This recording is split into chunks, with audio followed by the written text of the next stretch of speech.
Hi, thanks for joining me in another video.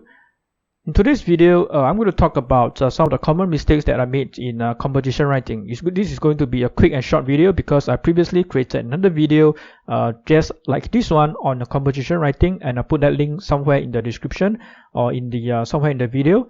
My name is Darren, and I'm the English tutor from EnglishTuition.org. So now let's talk about the common mistakes that I tend to see during the course of my teaching. And the first mistake that I want to mention is that sometimes students tend to be overly dramatic when you try to present the story to the examiner.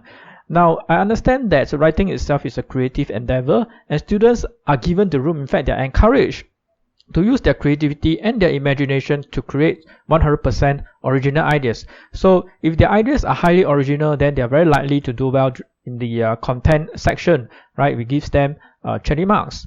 So unfortunately, many students get carried away. So when you tell them, oh, you can pretty much do whatever you want, just write anything you like, right? So I don't know where they get the ideas from. Maybe they watch TV, or maybe they have been to the movies, and they try to choose things that are very heavy and overly dramatic, right? For example, people start dying in their story, right? Why must you have, a composition, where people keep dying, right? There's no such need to go to this length, right? Even if you want to create a bit of drama. So if you have a bit of drama in your story, that's good, because drama is what makes the story interesting, right? You may have some kind of fight, some kind of conflict happening within the story itself, but don't overdo it, right? And people keep dying, one after another, right? So excessive drama is not good for content, and students might end up being penalized. Okay, I do not know, because the papers will be marked by different examiners, and bear in mind that these are primary school compositions, right? And most likely examiners expect the stories to be even a little bit childish. They can accept that, right? But they may not accept something as heavy as people committing suicide or murdering, that kind of thing. And the second mistake that I think students make is that sometimes they tend not to use enough emotional words. Now, stories become alive and they become more interesting when we can get a sense of what the characters are feeling inside the story. So this can be achieved in many different ways.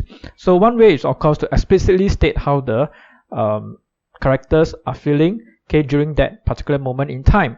So other ways is like students may want to use dialogue, right? So instead of using words like Tom said, right, you can use a word like Tom exclaim.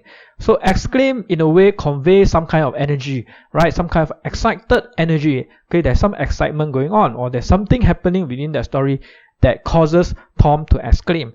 So this is a good way for students to demonstrate that they have a firm grasp of some of these emotional words, and they can demonstrate that they can use these words in the right situation. And the third mistake that students make is that sometimes students are just lazy to think of better words to use, right? Whatever words that come to mind, so that's the word they use, and they have been so used to using simplistic words that during composition writing itself, they are not capable of putting in better words.